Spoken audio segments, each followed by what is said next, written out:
आइए हम लोग समझते हैं हाउस प्रॉपर्टी के बारे में, और ये हाउस प्रॉपर्टी का हम फुल रिवीजन दे रहे हैं। आप अगर इसको अच्छे से कर लेते हो तो इसका मतलब है कि आपको यहाँ से 10 मार्क्स आ जाते हैं। हाउस प्रॉपर्टी का यहाँ से आपको 10 मार्क्स आ जाते हैं, और इसके रिलेटेड एमसीक्यू भी होंगे, वो एमसीक्यू भी आपको यहीं से कवर हो जाएगा। हाउस प्रॉपर्टी की अगर हम बात करें तो इसके जो चार्जिंग सेक्शन है, चार्जिंग सेक्शन, और चार्जिंग सेक्शन है section 22। This is the charging section. ये सेक्शन में क्या होता है, इसमें कुछ कंडीशंस बताए गए हैं कि ये 3 कंडीशंस अगर फॉलो होते हैं तो माने जाएंगे कि ये इनकम हाउस प्रॉपर्टी का इनकम है। जैसे कि इसमें 3 कंडीशन क्या है सर? 3 कंडीशन हो गए। पहला कंडीशन ये हुआ कि there must be a building, यानी कि there must be a building, यानी कि यहाँ पे देखो बिल्डिंग होना जरूरी है। पहला कंडीशन है कि बिल्डिंग होना जरूरी है। बिल्डिंग होना जरूरी है। अगर बिल्डिंग नहीं है तो फिर ये हाउस प्रॉपर्टी का इनकम नहीं माना जाएगा। यानी हाउस प्रॉपर्टी का इनकम करने के लिए सबसे पहले there must be a building, यानी बिल्डिंग होना बहुत ही जरूरी है। पहला बात हो गया there must be a building. दूसरा बात हो गया कि there must be owner of the building, यानी कि जो एसएससी है ना, एसएससी समझते हो, यानी कि इनकम टैक्स में जिनका नाम आ जाता है वो एसएससी के फॉर्म में आ जाता है सर। हालांकि एसएससी का बहुत बड़ा डेफिनेशन है, लेकिन इनकम टैक्स में जो लोग टैक्स रिलेटेड बात, मतलब टैक्स उनको देना है, या तो उनका इनकम टैक्स डिपार्टमेंट का नाम आ गया कि भाई किसी कारण से कुछ ड्यूज वगैरह पेमेंट करना है, तो फिर वो एसएससी माने जाते हैं। तो SSC must be owner of the building, owner of the building, यानी एसएससी जो होगा वो बिल्डिंग का मालिक होगा। एसएससी जो होगा वो बिल्डिंग का मालिक होगा, ठीक है। एसएससी जो होगा वो बिल्डिंग का मालिक होगा। अगर वो एसएससी बिल्डिंग का मालिक नहीं है, यानी बिल्डिंग का कोई और मालिक है, बिल्डिंग किसी और का मालिक कोई और है, यानी कि बिल्डिंग है किसी और का, और जिसका बिल्डिंग है वो अगर ओनर है, मतलब जिसका बिल्डिंग है, यानी जो ओनर है उसका बिल्डिंग होना चाहिए, यानी बिल्डिंग का लीगल ओनर होना चाहिए। अगर मान लो आपने रेंट पे बिल्डिंग लगाया है, यानी रेंट पे दिया है, अगर रेंट पे दिया है तो आपका बिल्डिंग नहीं है।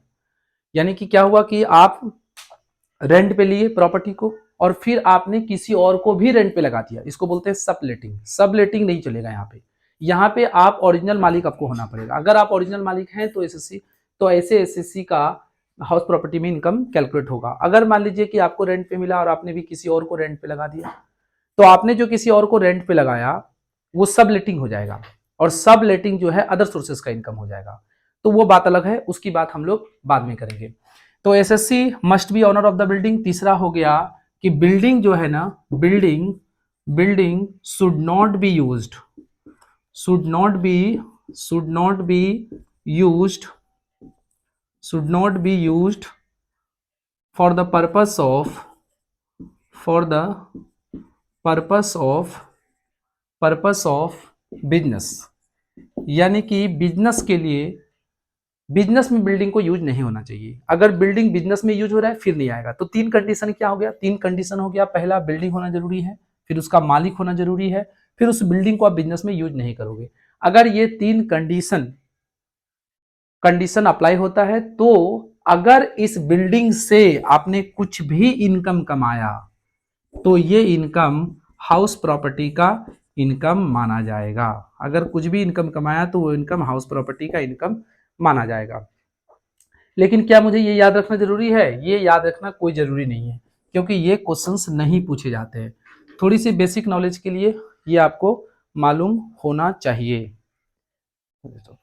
सुनिए, अब जो हम बात कर रहे हैं ना, इसको आप थोड़ी कंसंट्रेशन से सुनेंगे, क्योंकि यहीं से आपका मेन मार्क्स आएंगे, ठीक है। और यही आपका मेन प्रैक्टिकल क्वेश्चंस यहीं पे सॉल्व होगा, ठीक है। आइए देखते हैं।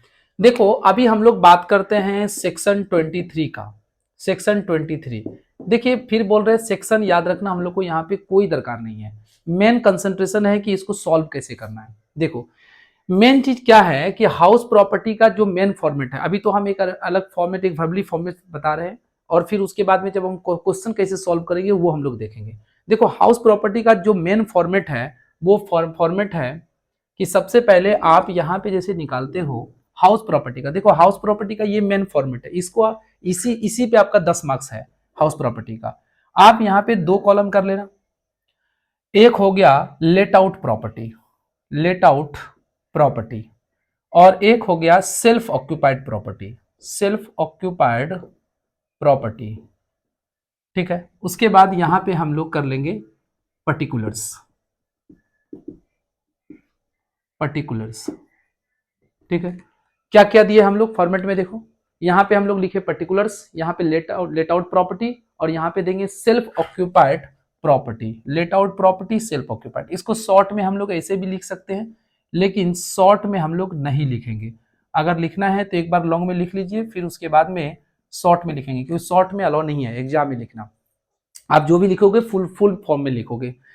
सबसे पहले हम लोग यहाँ पे क्या लेंगे, ग्रॉस एनुअल वैल्यू लेंगे, gross annual value, gross annual value, gross annual value ले लेंगे।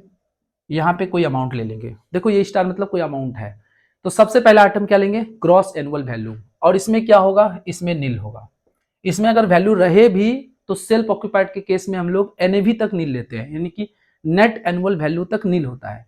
तो इसलिए अभी ग्रॉस एनुअल वैल्यू तो नेट एनुअल वैल्यू के पहले वाला आइटम है, इसलिए आप यहाँ पे क्या ले रहे हो, नील ले रहे हो। उसके बाद में यहाँ पे आप लेस करोगे municipal, municipal tax paid by the owner, municipal tax paid by the owner, by the owner, यहाँ पे वैल्यू ले लोगे और ये भी आपको मिल जाएगा। देखो municipal tax paid by the owner, by the owner है। कभी कभी क्वेश्चन में आपको नहीं देगा municipal tax paid by the टीनेंट, sir टीनेंट नहीं आएगा, municipal tax paid by the owner. एक बात और, अगर म्यूनिसिपल टैक्स देखो यहाँ पे पेड है, अगर यहाँ पे ड्यू हुआ तो भी नहीं लेना है, यानी म्यूनिसिपल टैक्स क्या होगा, पेड होना चाहिए, और वो भी पेड कौन करेगा, ओनर पेमेंट करेगा। अगर कोई उसका रेंटर पेमेंट किया है, यानी टीनेंट का मतलब रेंटर, अगर कोई रेंटर पेमेंट किया है तो वो भी कैलकुलेशन में नहीं आएगा। ठीक है, तो municipal tax paid by the owner, जैसे ही ये हमने लिया और ये मेरा माइनस में फिगर रहेगा, माइनस मतलब ब्रैकेट, तो यहाँ पे क्या निकलेगा, जो भी ये फिगर निकल रहे हैं ये तो सर नील में तो नील ही निकलेंगे, जो भी ये निकल के आएगा उसे हम कहेंगे नेट एनुअल वैल्यू। ठीक है, तो क्या हुआ, ग्रॉस एनुअल वैल्यू, उसमें से लेस किए municipal tax paid by the owner, तो क्या निकला, नेट एनुअल वैल्यू, और इसी को हम लोग शॉर्ट में कहते हैं NAV। ठीक है, उसके बाद में हम लोग यहां पे लेस करेंगे डिडक्शन, डिडक्शन, डिडक्शन में सबसे पहला लेंगे अंडर सेक्शन, अंडर सेक्शन को U/S करके लिख सकते हैं, under section 24 subsection A standard deduction, standard deduction. ठीक है, क्या ले रहे हैं सर, स्टैंडर्ड डिडक्शन, थोड़ा सा स्पेलिंग देख लेंगे, स्टैंडर्ड, स्टैंडर्ड डिडक्शन। तो स्टैंडर्ड डिडक्शन ले लिए, माइनस कर दिए, और ये स्टैंडर्ड डिडक्शन कितना लेंगे, 30% ऑफ NAV। ये फिक्स है, ये कानून ने कहा, इनकम टैक्स का कानून ने कहा है कि देखिए 24A में ये इन्होंने बोला कि आपका जो ये NAV, जो ये फिगर आएगा ना, ये फिगर, इसका ही 30% आपको यहाँ पे लिखना है, यानी इस फिगर का 30% ले लो, यहाँ पे लिख दो। और ये तो सर यहाँ पे क्या होगा, नील होगा, क्यों, क्योंकि नील का अगर 30% किया जाए तो वो भी वैल्यू क्या होगा, नील होगा। फिर लास्ट में हम लोग लिखेंगे under section 24 subsection B interest on, देखो interest on, interest on borrowed capital, borrowed capital, interest on borrowed capital, ये आपको क्वेश्चन में गिवन रहेंगे, और ये आपको 30,000 और 2 लाख, कुछ भी फिगर हो सकते हैं, एज पर क्वेश्चन इस हिसाब से करेंगे, इसकी बात बाद में करेंगे। पहले अभी समझ लेते हैं कि ये फॉर्मेट क्या है। पहले क्या लिए, gross annual value, gross annual value में लेस किए municipal tax paid by the owner, जैसे ये माइनस हुआ तो NAV निकला, इसको बोलेंगे नेट एनुअल वैल्यू। इसमें से हम लोग डिडक्शन माइनस करेंगे, 2 डिडक्शन कंपलसरी है, फॉर्मेट में अगर ना भी दिया रहे ये वाला, ये तो हमेशा आएगा, क्योंकि इसी का 30% यहाँ पे लेना है। अगर मान लो यहाँ पे 100 है, इसका 30% लगाओ तो 30 आएंगे, यानी इसका ही 30% आएगा। ठीक है, तो इसका मतलब ये फिगर आ रहा है तो ये कंपलसरी आएंगे, और ये डिपेंड करता है क्वेश्चन में, अगर इंटरेस्ट ऑन बोरोड कैपिटल दिया रहे तो लेना है, अगर नहीं दिया रहे तो नहीं लेंगे। लेकिन यहाँ पे भी वही बात है, अगर दिया रहे तो 30% रेस्ट्रिक्शन है किसी केस में, और किसी केस में 2 लाख का रेस्ट्रिक्शन है। उसके बाद यहाँ पे जो निकलेगा इसे हम लोग कहेंगे taxable house property, taxable house property income, ठीक है, टैक्सेबल हाउस प्रॉपर्टी इनकम। इसे करने के बाद फिर हम लोग एक स्टेप और बढ़ेंगे, ठीक है, इसको इसे करने के बाद एक स्टेप और करेंगे, और इसके बाद क्या होगा, इसके बाद जो फिगर निकलेगा उसे कहेंगे net taxable house property income. क्या करेंगे, इस फिगर को, और ये फिगर हमेशा निगेटिव आएगा, इस फिगर में से इस फिगर को माइनस कर देंगे। जैसे ही इसमें से इसको माइनस करेंगे उसे कहेंगे net taxable house property income. इसके बाद वाला स्टेप है okay.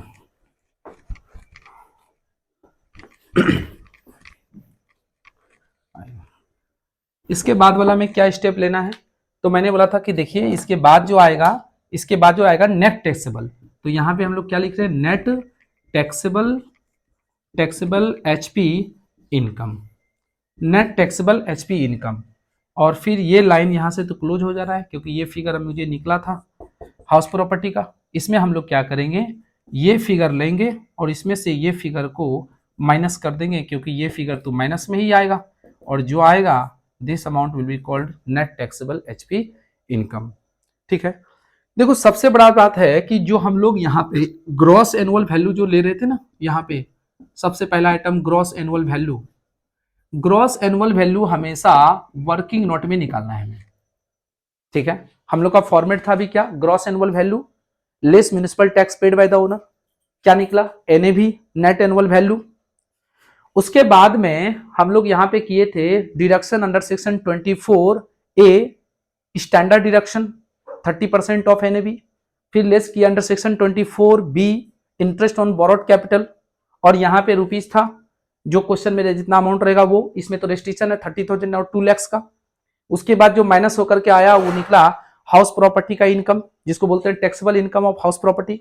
उसके बाद यहां पे क्या करेंगे, ये फिगर को इसमें से माइनस करेंगे तो वो निकलेगा net taxable income of HP, ठीक है।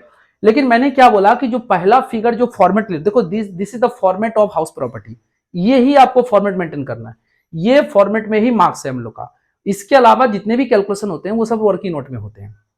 अब वर्किंग नोट में करने हैं तो ग्रॉस एनुअल वैल्यू जो पहला आइटम है, gross annual value, gross annual value हम लोग हमेशा वर्किंग नोट में करेंगे, ठीक है। बहुत सारे बुक में देखेंगे कि एक ही में करा दिया है, यहीं पे वर्किंग नोट भी इसी में, तो बहुत गंदा लगेगा। आपने इसको ना वर्किंग नोट में करोगे ग्रॉस एनुअल वैल्यू को कैलकुलेशन। आइए ग्रॉस एनुअल वैल्यू का कैलकुलेशन करना ही सबसे मेन इंपॉर्टेंट हो गया ये हाउस प्रॉपर्टी का। बाकी तो ये फॉर्मेट है, फॉर्मेट में पुट करोगे आंसर मिल जाएगा, लेकिन बात है कि ग्रॉस एनुअल वैल्यू निकालना सबसे टफ माना जाता है, और हालांकि टफ नहीं है सर, बहुत सिंपल है ग्रॉस एनुअल वैल्यू। तो आइए हम लोग सबसे बड़ा इंपॉर्टेंट चीज देख रहे हैं कि भाई वर्किंग नोट कैसे बनाया जाए। तो वर्किंग नोट की बात कर रहे हैं, तो वर्किंग नोट देखिए, वर्किंग नोट बनाने के टाइम में आप थोड़ा ध्यान देंगे कि वर्किंग नोट हम कैसे बनाएंगे। तो देखो ग्रॉस एनुअल वैल्यू अभी हम लोग देखे थे, ग्रॉस एनुअल वैल्यू में मुझे वर्किंग नोट रेफर करने पड़ेंगे। तो ग्रॉस एनुअल वैल्यू की बात कर रहे हैं कैसे निकलेगा, तो अभी हम वही बात कर रहे हैं ग्रॉस एनुअल वैल्यू कैसे निकलेंगे। तो हम लोग यहाँ पे वर्किंग नोट करेंगे और यहाँ पे लिखेंगे computation of gross annual value, computation of gross annual value, ठीक है। ग्रॉस एनुअल वैल्यू का कंप्यूटेशन चल रहा है। यहां पे क्या करोगे, आप लिखोगे सबसे पहला आइटम ग्रॉस म्युनिसिपल, ठीक है, ग्रॉस म्युनिसिपल वैल्यू, ठीक है। यहां पे क्या लिख रहे हैं, ग्रॉस म्युनिसिपल वैल्यू, ध्यान देना यहां पे क्या लिख रहे हैं, ग्रॉस म्युनिसिपल वैल्यू। आपको कभी कभी ना क्वेश्चन में ना दे देगा net annual value, net municipal value दे देगा, नेट म्युनिसिपल वैल्यू, समझना थोड़ा सा, नेट म्युनिसिपल वैल्यू नहीं चाहिए मुझे क्या चाहिए सर, ग्रॉस म्युनिसिपल वैल्यू चाहिए। अगर नेट म्युनिसिपल वैल्यू है तो इसे मुझे कन्वर्ट करना पड़ेगा, किसमें, ग्रॉस म्युनिसिपल वैल्यू में। तो मुझे ग्रॉस म्युनिसिपल वैल्यू में कन्वर्ट करना पड़ेगा। अगर नेट म्युनिसिपल वैल्यू है तो ग्रॉस में, कैसे कन्वर्ट करेंगे वो बाद में देखते हैं, पहले अभी हम लोग देख लेते हैं कि भाई यहाँ पे लेना क्या है फॉर्मेट में। तो पहला लेना है हमको ग्रॉस म्युनिसिपल वैल्यू, फिर हमें यहाँ पे करना है fair rent, gross municipal value करना है, फिर क्या लेना है, फेयर रेंट। उसके बाद मुझे लेने हैं स्टैंडर्ड रेंट, क्या लेना है, स्टैंडर्ड रेंट। ठीक है, अब देखो यहाँ पे आप ना नाम लिख सकते हो, ए बी सी दे सकते हो, या आप यहाँ पे 1 2 3 भी रोमन में कर सकते हो, कोई दिक्कत नहीं है। अब देखो इसमें क्या होगा, इस दोनों में से जो हायर होंगे और इस दोनों में से, देखो इस दोनों में से हायर जो आया, फिर इस दोनों में से जो लोअर होगा, और जो भी लोअर फिगर होगा वो यहां पे आ जाएंगे। चलो एक एग्जांपल में रख लेते हैं, मान लो कि यहाँ पे 100 है और यहाँ पे 120 है। अब इस दोनों में से हायर कितना हो गया सर, 120, और मान लो यहाँ पे ना 20 दिया हुआ है, मान लो यहाँ पे 120 और यहाँ पे 20 है, तो बताओ इस दोनों में से लोअर कौन सा हुआ सर, 20, तो यही 20 फिगर यहाँ पे आ जाएंगे।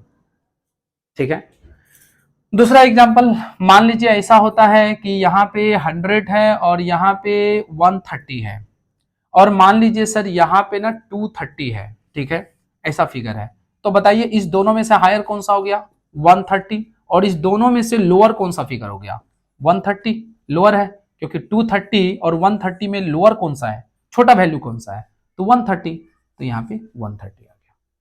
और इसी का नाम पड़ा reasonable expected rent, reasonable expected expected rent, इसी का नाम होगा रीजनेबल एक्सपेक्टेड रेंट, RER इसको बोलते हैं, लेकिन शॉर्ट में कहीं मत लिखोगे, सब फुल में लिखोगे, फुल फॉर्म में लिखोगे।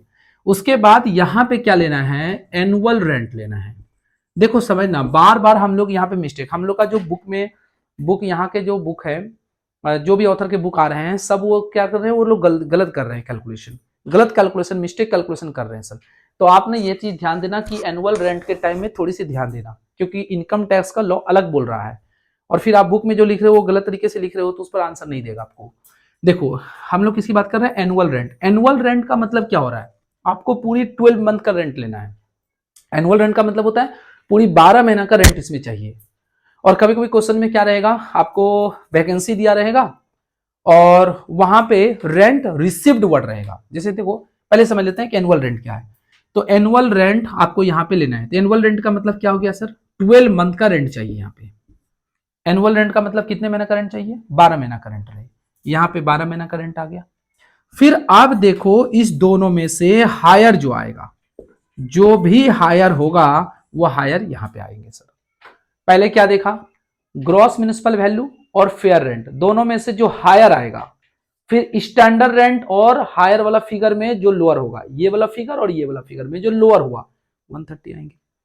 और उसके बाद एनुअल रेंट, अब इस फिगर को भी कंपेयर करना है, नेक्स्ट कंपेयर चलेगा, एनुअल रेंट यानी 12 मंथ का रेंट लेना है।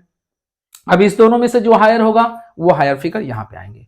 अब थोड़ी सी समझना हम क्या बोल रहे हैं, ये वाला फिगर एनुअल रेंट वाला फिगर अगर हायर में आया तो हम यहां से लेस करेंगे वैकेंसी, वैकेंसी लेस होगा सर। ठीक है, अगर मान लो ये वाला फिगर हायर नहीं आ रहा है, ये वाला फिगर हायर आ रहा है, तो सर वैकेंसी माइनस नहीं होगा। ठीक है, तो जो भी फिगर आ रहा है वैकेंसी को माइनस करिए, माइनस करने के बाद में जीएवी निकलेगा और इसका नाम पड़ेगा ग्रॉस एनुअल वैल्यू। इसका पूरा नाम पड़ा ग्रॉस एनुअल वैल्यू। देखो इस पर सवाल हम लोग करेंगे, पहले हम लोग फॉर्मेट देख लेते हैं। ग्रॉस म्युनिसिपल वैल्यू और फेयर रेंट, दोनों में से जो हो हायर होगा। ग्रॉस म्युनिसिपल वैल्यू और fair rent whichever is higher but does not exceed standard rent. तो ग्रॉस म्युनिसिपल वैल्यू और फेयर रेंट दोनों में से जो हायर होगा, स्टैंडर्ड रेंट को लोअर देखना है, उसके बाद जो आएगा वो वैल्यू रीजनेबल एक्सपेक्टेड रेंट हो जाएगा। फिर एनुअल रेंट का मतलब होता है 12 मंथ का रेंट, 12 मंथ का रेंट लीजिए, इसमें से जो हायर होगा, अगर एनुअल रेंट वाला फिगर अगर ज्यादा आ रहा है तो वैकेंसी माइनस करेंगे, अगर एक्सपेक्टेड रेंट वाला फिगर ज्यादा आ रहा है तो वैकेंसी माइनस नहीं होगा। जैसे एक एग्जांपल ले लो, जैसे देखो एक एग्जांपल, मान लो यहाँ पे 130 आ रहा है और यहाँ पे आपको आ रहा है 120। अब देखो इस दोनों में से हायर कौन सा आ रहा है, 130। अब वैकेंसी माइनस नहीं होगा, क्यों, ये वाला फिगर हायर आ रहा है। और मान लो ऐसा हो गया कि ये वाला फिगर अगर हायर हो गया तो वैकेंसी माइनस होगा। जैसे एग्जांपल, दूसरा एग्जांपल ले लो, मान लो ये एग्जांपल है 130 है और यहाँ पे 240 है। अब देखो इस दोनों में से हायर कौन सा आ रहा है, तो आपको 240 आ रहा है, तो 240 यहाँ पे हायर आएंगे। अब आपको यहाँ पे वैकेंसी, जो भी वैकेंसी है, मान लो वैकेंसी है 10, तो आप माइनस करके यहाँ पे 230, और ये जो निकलेगा इसको बोलेंगे क्रॉस एनुअल वैल्यू। देखिए देखो अभी हम अनरियलाइज रेंट के बारे में नहीं बता रहे हैं, अनरियलाइज रेंट के बारे में भी जस्ट देखो समझना भी। पहले हम लोग वैकेंसी बारे में समझ गए, वैकेंसी कैसे माइनस होते हैं। मोस्ट ऑफ द पीपल क्या करते हैं, बुक में भी देखोगे कि इस दोनों में से जो भी हायर आ रहा है लिख रहा है, वैकेंसी माइनस कर दे रहा है, जबकि इनकम टैक्स लॉ में ऐसा नहीं है। आप चाहे तो रेफरेंस के लिए सेक्शन 23 सबसेक्शन 1 क्लॉज सी में जाकर के देख सकते हो, वहां पे पूरी अच्छे से बताया गया कि वैकेंसी को कैसे माइनस कर सकते, लेकिन आपके लिए रेलिवेंट नहीं है। सर अभी तो हमें एग्जाम में बैठना है, तो हमें इस सबसे मतलब नहीं रखता है। अभी आपको क्या करना है, अभी आपको यही सीखना है कि कैसे वैकेंसी को माइनस करेंगे। ध्यान रखोगे एनुअल रेंट वाला फिगर अगर ज्यादा आ रहा है तो वैकेंसी माइनस होगा, एनुअल रेंट वाला फिगर अगर ज्यादा नहीं आ रहा है वैकेंसी माइनस नहीं होगा। अब आइए क्वेश्चन में अगर यहाँ पे अनरियलाइज रेंट दिया रहे तो हम क्या करेंगे।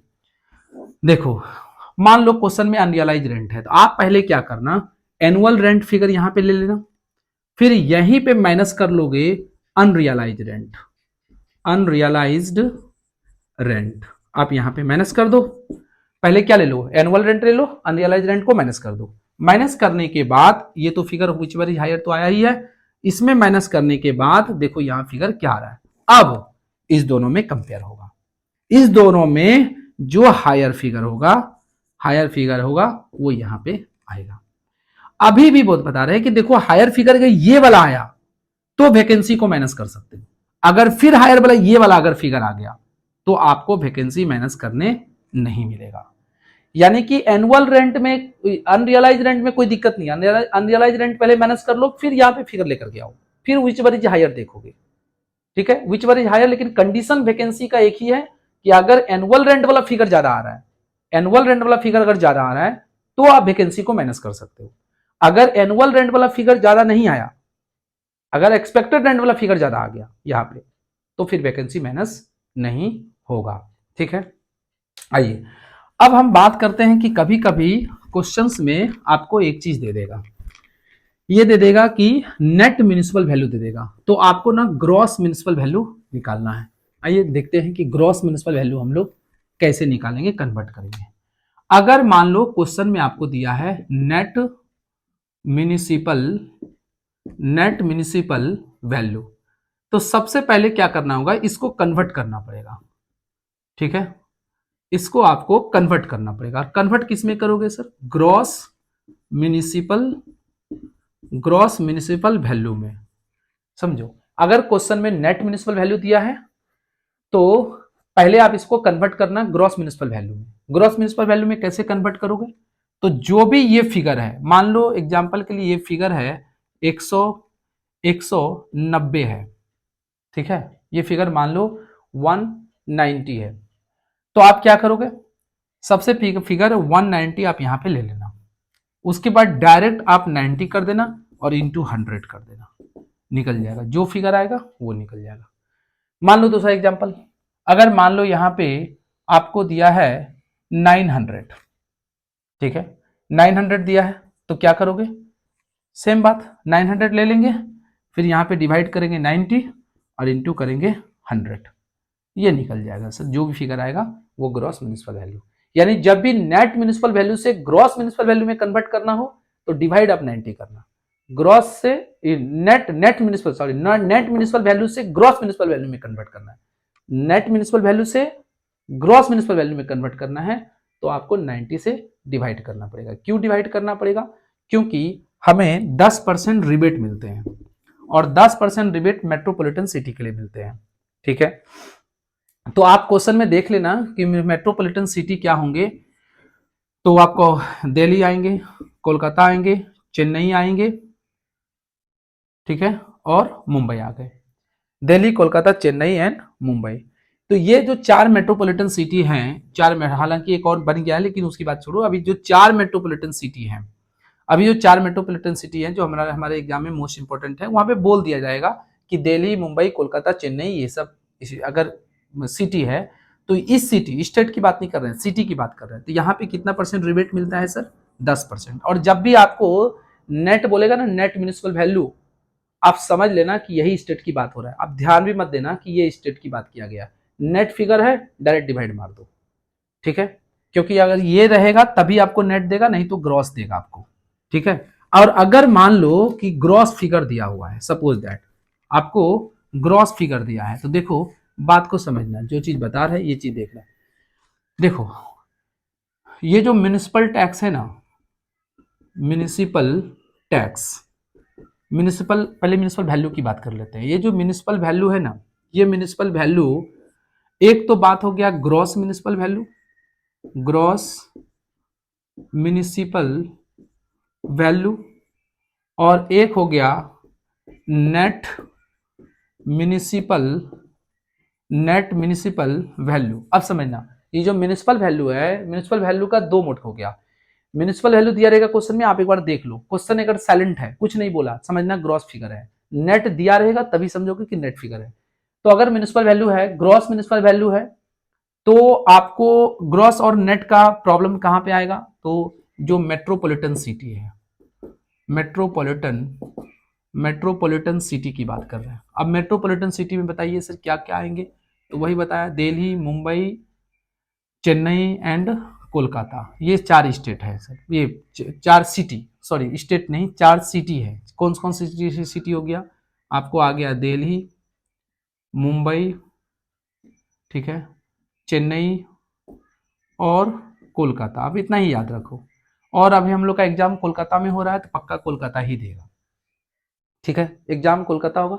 अब कोलकाता में थोड़ा आसपास के एरिया का याद रखेंगे थोड़ा, जैसे कि सियालदा दे देगा, वो भी कोलकाता में पड़ता है, और कभी कभी तो हावड़ा दे देगा आपको, तो हावड़ा कोलकाता में नहीं पड़ता है। हो सकता है बड़ा बाजार दे देगा, तो आप समझ लेना कोलकाता के अंदर में है, तो फिर उसको आप ले लीजिएगा। तो जब भी आपको मेट्रोपॉलिटन सिटी, ये जो चार मेट्रोपॉलिटन सिटी हैं, इसके अंदर में अगर कवर कर रहे हैं, पक्का हम लोग का कोलकाता रहेगा, कोलकाता में रहेगा, दिल्ली रहेगा, बहुत ज्यादा दिल्ली कभी कभार आते हैं, लेकिन कोलकाता फिक्स रख लो आप।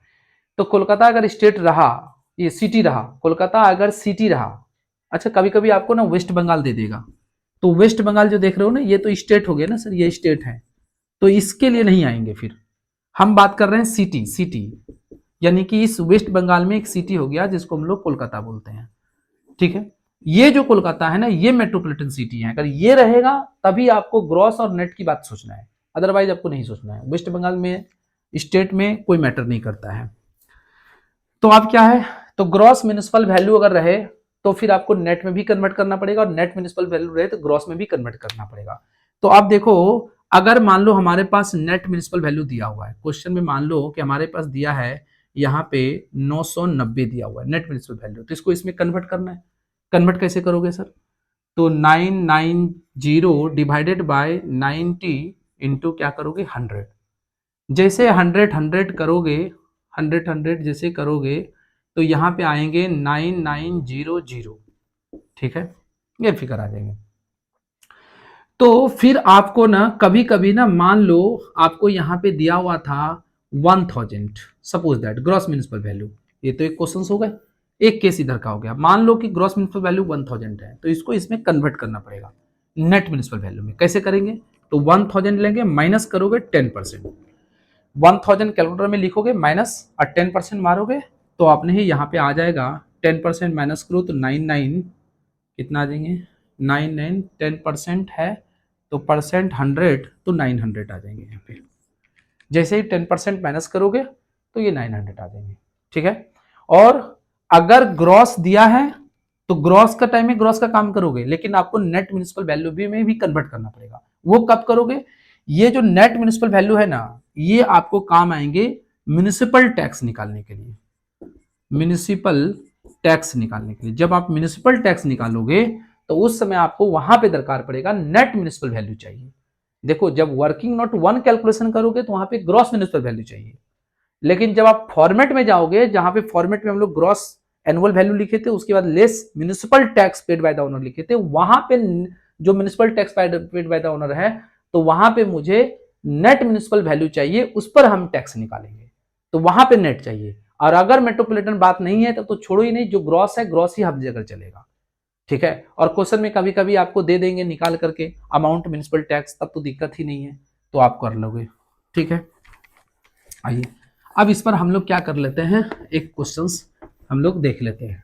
अच्छा, अब थोड़ी सी एक बात कर लेते हैं, क्वेश्चन देखने के पहले एक चीज देख लेते हैं कि देखो self occupied, self occupied property के बारे में कर लेते हैं। सेल्फ ऑक्यूपाइड प्रॉपर्टी, आइए हम लोग बात कर रहे थे कि देखिए बार बार ना सेल्फ ऑक्यूपाइड का केस में हम लोग को 30,000 30,000 और 2 lakhs का डिडक्शन का ये क्या प्रॉब्लम्स है, ये क्या है, ये एक्चुअली क्यों कब लेना है, इसकी बात हम लोग कर रहे हैं।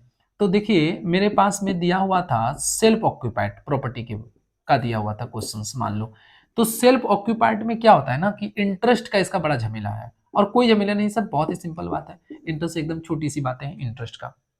सेल्फ ऑक्यूपाइड प्रॉपर्टी में बोला गया कि interest, interest sir interest, interest क्या मतलब, देखो आपने घर लिया लोन लेकर के, मतलब घर घर जो बनाए या तो आपने बैंक से लोन लिया तो उसको हाउसिंग लोन बोलते हैं। तो आपने लोन जो लिया है, लोन का मतलब ये होता है इंटरेस्ट देने पड़ेंगे।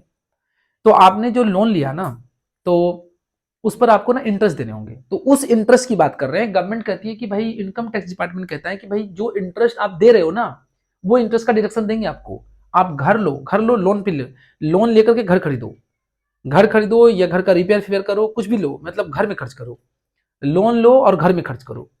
हम चाहते हैं तो तुम घर द्वार लो, घर द्वार बनाओ, और इसके लिए तुम्हें जो इंटरेस्ट देने पड़ रहे हैं, इंटरेस्ट तुम्हारे लिए जो खर्चे है वो तुम्हारा इनकम में से माइनस कर देंगे, ठीक है। तो उसी इंटरेस्ट की बात कर रहे हैं। ये जो इंटरेस्ट है ना, आपने घर खरीदने के लिए लोन लिया था, या तो घर को रिपेयर किए होंगे, या तो कंस्ट्रक्शन वगैरह, या तो घर कहीं फ्लैट वगैरह खरीदे होंगे। तो घर खरीदने के लिए जो आपने लोन लिया, उस पर जो आप इंटरेस्ट दे रहे हो, उस इंटरेस्ट का deduction under section 24 section B, जो हम लोग फॉर्मेट में देखे थे लास्ट वाला फॉर्मेट में, वो चीज है। तो अभी जो उस इंटरेस्ट की बात हम लोग कर रहे हैं कि देखो ये जो इंटरेस्ट है ना, ये इंटरेस्ट पहले तो ये देखना पड़ेगा कि आपने ये इंटरेस्ट किसके लिए लिया। हो सकता है कि इंटरेस्ट दो कारण से लिया। पहले तो इंटरेस्ट लिए, ये लोन आपने, ये जो इंटरेस्ट पेमेंट किया है, इसके लिए आपने लोन कब लिया था। देखो सबसे पहली चीज हम लोग इसका देखेंगे, लोन कब लिया गया था। इंटरेस्ट का डिडक्शन तो बाद में सोचेंगे, पहले ये देखना है कि लोन कब लिया गया था। अगर लोन, सपोज करो दो बातें हो सकता है, अगर लोन बिफोर 1/4/1999, यानी कि आपने 1/4/1999 के पहले अगर आपने लोन लिया, तो आपको मैक्सिमम जो डिडक्शन है, मैक्सिमम डिडक्शन, ठीक है, मैक्सिमम डिडक्शन आपको 30,000 का मिलेगा, ठीक है। क्या मैक्सिमम डिडक्शन, ये हम इंटरेस्ट की बात कर रहे हैं। इंटरेस्ट, मैक्सिमम इंटरेस्ट आपको 30,000 का डिडक्शन ले सकते हो इंटरेस्ट का, ये मैक्सिमम है। अगर मान लो कि आप एक्चुअल में 20,000 ही इंटरेस्ट पेमेंट किए तो 20,000 लोगे, मान लो 25,000 पेमेंट किए तो 25,000 लोगे, लेकिन मान लो आपने 40,000 पेमेंट किए इंटरेस्ट का, तो आपको 40,000 नहीं मिलेगा सर, क्योंकि रेस्ट्रिक्शन है 30,000 तक ही मिलेगा, ये मैक्सिमम अमाउंट है। बट मान लो आपने लोन लिया था ऑन, और है, देखो और की बात कर रहे हैं, और है आफ्टर आफ्टर आफ्टर 1/4/1999, तो फिर इसमें दो बातें देखना पड़ेगा। क्या घर, आपने जो घर लिया है, लोन जो लोन लिया है घर के लिए, तो उस लोन के पैसे को आप यूज कैसे कर रहे हो। क्या आप यूज कर रहे हो कंस्ट्रक्शन के लिए, कंस्ट्रक्शन के लिए, या आप यूज कर रहे हो एक्विजिशन के लिए। समझना, जैसे कि कोई आदमी ने, कोई ऐसा पर्सन था, उन्होंने लोन लिया, उनका एक प्लॉट ऑफ जमीन पहले से था, लैंड था इनके पास, ये जमीन खाली जमीन था, बट इनके पास पैसे नहीं थे घर बनाने के लिए। इन्होंने बैंक के पास गया और बैंक से लोन उठाया, और लोन उठा करके इन्होंने क्या किया, इस पर सर घर बनाया। तो इसे हम बोल रहे हैं कंस्ट्रक्शन किया इन्होंने, क्योंकि पहले से इनके पास जमीन था और इन्होंने घर बनाने के लिए लोन लिया, उसको बोलते हैं कंस्ट्रक्शन। बट मान लो ऐसा है कि आपने क्या किया, ऑलरेडी यहाँ पे बहुत सारा फ्लैट बना हुआ था, और आपने क्या किया, एक फ्लैट खरीद लिया। तो आपने जो लोन लिया ना, ये एक्विजिशन के लिए लिया, यानी बना बनाया घर खरीद रहे हो तो एक्विजिशन हो गया, और आप लोन लिए हो उसे घर बना रहे हो तो कंस्ट्रक्शन हो गया। तो कंस्ट्रक्शन या एक्विजिशन के लिए लोन लिए हो तो मैक्सिमम मैक्सिमम जो डिडक्शन होगा ना, आप 2 लाख का ले सकते हो, ठीक है। और अगर आपने रिपेयर के लिए लिया, ठीक है, या आपने रेनुअल के लिए लिया, रेनुअल के लिए लिया, तो अगर रिपेयर या रेनुअल की बात है, तब वैसे केस में आप मैक्सिमम जो डिडक्शन ले सकते हो वो मात्र 30,000 का जाएगा, ठीक है। आपने लोन क्या लिया, लोन लिया है, क्या किया है लोन लेकर के, आपने घर को कंस्ट्रक्शन किया या घर को बनाया, घर को खरीद लिया, तो इंटरेस्ट मैक्सिमम डिडक्शन कितना ले सकते हैं 2 लाख। बट हमने लोन लिया रिपेयर या रिन्यूअल करने के लिए, तो मैक्सिमम हम लोग कितना डिडक्शन ले सकते हैं 30,000 का। ये रिपेयर क्या होता है, जैसे घर बनाया था, घर बहुत बड़ा था सर हमारा, देखो बहुत बड़ा घर है सर, देखो ये बहुत बड़ा घर है, ये हमने घर लिया, अब इसका सर रिपेयर नहीं करा सकते। मतलब मान लो घर यहाँ से कुछ टूट गया सर, इधर में कुछ टूट गया, इधर में कुछ टूट फूट गया है, ये देखो ये छत इधर से गिरने लगा, अब इसका रिपेयर मुझे कराना है, ये सबका रिपेयर कराना है सर, और ये मुझे रिपेयर करना है। ये सब रिपेयर करने के लिए हमने लोन लिया है, तो उस पर जो इंटरेस्ट पेमेंट करते हैं ना, मैक्सिमम 30,000 का डिडक्शन ले सकते हैं, चाहे ऑन आफ्टर का केस हो और बिफोर में तो सर आपने कंस्ट्रक्शन के लिए लिया, एक्विजिशन के लिए लिया, या जो भी हो सर, बिफोर में कुछ देखो ही मत, 30,000 ही मैक्सिमम मिलेगा। लेकिन ऑन आफ्टर अगर है तो फिर क्वेश्चन में अगर ईयर्स कुछ नहीं दिया रहे तो समझना ऑन आफ्टर है, और आप देख लेना अगर कंस्ट्रक्शन एक्विजिशन है तो 2 लाख लेना। ये सिर्फ सेल्फ ऑक्युपाइड के लिए है। और लेट आउट प्रॉपर्टी, यानी कि जो प्रॉपर्टी को हम लोग भाड़ा पे लगाते हैं, देखो ये घर हमने जो लिया है ये इसमें खुद रहेंगे, इसलिए इसको बोलते हैं सेल्फ ऑक्युपाइड। लेकिन हम इसको अगर रेंट पे लगाएंगे तो फिर 5 लाख इंटरेस्ट पेमेंट करो ना, 10 लाख करो, जितना भी इंटरेस्ट पेमेंट करोगे सब डिडक्शन होगा, सब वहां पे लेकर के जाएंगे। लेकिन अगर सेल्फ ऑक्युपाइड है तो आपको 30,000 और 2 लाख से ज्यादा नहीं मिलेगा, कोई दोनों में से एक ही केस होगा। ठीक है, तो आप देख लेना। और एक इसमें एक कंडीशन दे दिया सर कि आप जब भी लोन लोगे ना, उस साल के एंड, मतलब उस साल को छोड़ दो, उसके बाद आने वाले 5 सालों में आपको कंस्ट्रक्शन कंप्लीट करना होगा। अगर आने वाले 5 सालों में कंस्ट्रक्शन कंप्लीट नहीं किए, उसके बाद आपने कंस्ट्रक्शन कंप्लीट किया, तो सर आपको 30,000 तक ही मिलेगा। फिर से मैंने क्या बोले, जैसे आपने घर लिया, मान लो घर लिए हम, मान लो ऐसा है कि हमने 2004-5 में हमने लोन लिया। अब 2004-5 को छोड़ दो, तो आ जाओ 5, 6, 6, 7, 7, 8, 8, 9, 9, 10, तो 1, 2, 3, 4, 5, इस पूरी 5 सालों में आपको कंस्ट्रक्शन या एक्विजिशन, या तो घर बनाइए या तो बना बनाया घर को खरीद लीजिए। अगर आप इतना सालों में घर नहीं खरीद पाए, उसके बाद अगर काम स्टार्ट किए, तो आपको मैक्सिमम 30,000 ही मिलेगा। ठीक है, तो ये एमसीक्यू में हो सकता है, एमसीक्यू में आ जाए। एमसीक्यू में देखो अभी जितना हम बातें कर रहे हैं सब उसमें एमसीक्यू रेलिवेंट है। एमसीक्यू क्या क्या आ सकता है, हो सकता है ग्रॉस एनुअल वैल्यू दे देगा, उसको नेट में कन्वर्ट करना पड़ेगा, हो सकता है नेट दे देगा, उसको ग्रॉस में कन्वर्ट करने के लिए आपको बोलेगा, हो सकता है कि फॉर्मेट में आपको ग्रॉस एनुअल वैल्यू दे देगा, एक तो बोले कि ग्रॉस म्युनिसिपल वैल्यू दे देगा, उसको नेट में कन्वर्ट करना पड़ेगा, वो बात है। एक ग्रॉस एनुअल वैल्यू दे देगा, municipal tax paid by the owner दे देगा, और उसके बाद में आपको बोलेगा नेट एनुअल वैल्यू निकाल के दिखाओ, वो भी दे देगा। तो एमसीक्यू भी हम थोड़ी सी डिस्कस करेंगे, पहले हम पूरा एक फॉर्मेट एक बार डिस्कस कर लें। देखो जो लोग नए हैं उनके लिए थोड़ी सी प्रॉब्लम होगा, कि प्रॉब्लम नहीं होगा, अगर थोड़ी सी देखोगे तो कहीं ना कहीं तो आप पढ़े ही होंगे, और जो लोग मेरे से लिए हुए क्लास हैं तो उनको तो दिक्कत नहीं आएंगे, उनको तो पूरा समझ में आएगा ही, क्योंकि ये सब हमने आपको क्लास में डिस्कशन तो कर ही लेते हैं, सारा ये सब क्लास का डिस्कशन है। और आप थोड़ी सी ध्यान देखना, और नहीं तो अगर नहीं समझ में आए तो फिर से वो आप बस पीछे जाकर के देखना, क्योंकि हम तो सवाल अभी पूरा ले रहे हैं, एक सवाल लेंगे, 1 से 2 सवाल लेंगे, आपको पूरा दिखा देंगे कि आप इसका कैलकुलेशन कैसे करोगे। ठीक है, आपको जो मैंने यहाँ पे कैलकुलेशन करा दिया सर, यही रिविजन कर लो और यही 1-2 बार प्रैक्टिस कर लो, बस एग्जाम में चले जाओ। ठीक है, और उसके बाद बना लो, और नहीं समझ में आएगा जो फॉर्मेट दे रहे हैं फॉर्मेट को कॉपी मारना, जो समझ में आएगा वो अमाउंट वहां पे लिखना, एटलीस्ट देख लेना कि कौन अमाउंट हमको कैसे डालना है, वो खाली डाल दो। सर स्टेप मार्किंग तो अच्छे से मिलते हैं, लेकिन थोड़ी सी देख लो सर, 2 सवाल हम प्रैक्टिस करवा रहे हैं, 2 सवाल कर लो सर, उसके बाद वो प्रैक्टिस करके एग्जाम में चले जाओ, दैट्स इट, और कुछ नहीं है। आइए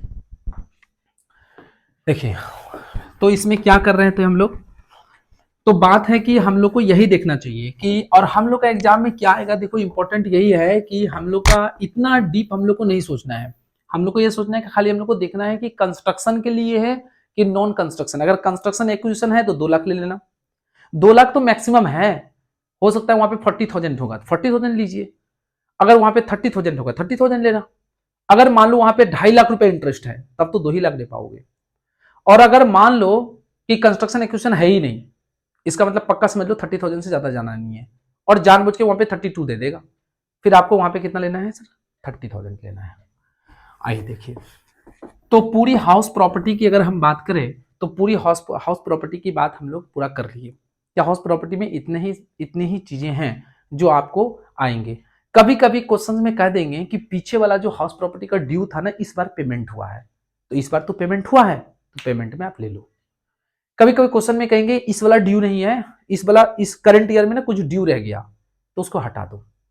कभी कभी क्वेश्चंस में कह देंगे कि देखो ऐसा था कि मैंने दूसरे हाउस प्रॉपर्टी का लोन लिया था, और वो जो लोन लिया था ना उस पर हमने इंटरेस्ट अभी तक पेमेंट किया। देखो दो चीजें हैं, एक चीज समझना कि जो म्युनिसिपल टैक्स है ना, म्युनिसिपल टैक्स, देखो दो बातें हैं जो मेन फॉर्मेट की बात कर रहे हैं। मेन फॉर्मेट में देखना आपको म्युनिसिपल टैक्स आते हैं, म्युनिसिपल टैक्स, और एक आता है interest on borrowed capital, interest on borrowed capital. देखो ये ड्यू बेसिस पर चलेगा, ठीक है, तो पिछले साल का इसमें कंसीडर मत करना, ये ड्यू बेसिस पर चलेगा। और जो म्युनिसिपल टैक्स है ना, म्युनिसिपल टैक्स ये हमेशा पेमेंट बेसिस पर चलेगा, यानी पेड होगा तभी वहां पे आएगा, और पेड में भी एक कंडीशन है कि ओनर होना चाहिए, अगर टेनेंट हुआ तो नहीं आएगा, ठीक है, तो ये बात को ध्यान में रखेंगे। और इंटरेस्ट ऑन बोरोड कैपिटल ये ड्यू है तो चलेगा, लेंगे। अगर मान लो ड्यू एंड पेड है, ठीक है, ड्यू एंड पेड है, कोई बात नहीं है, ड्यू तो हुआ ही पहले, लेकिन एडवांस पेमेंट कर दिया आप, नहीं चलेगा सर। और म्युनिसिपल टैक्स तो एडवांस में होता ही नहीं है, ठीक है। बट क्वेश्चन में मान लो कभी कभी ना परेशान करने के लिए दे देते हैं कि एडवांस में म्युनिसिपल टैक्स पेमेंट कर दिया, सर कर दिया ना, कर दो, यहां पे चलेगा सर, कर दो यहां पे, ठीक है। हालांकि लॉ के हिसाब से आपको एडवांस म्युनिसिपल टैक्स होता नहीं है और कर नहीं सकते, बट सर एकेडमिक है, हम लोग यहाँ पे कर सकते हैं, ठीक है। तो यहाँ पे पेमेंट बेसिस पर है, पेड है उसको ले लो, और यहाँ पे interest on borrowed capital due है तो नहीं लेना है, ठीक है।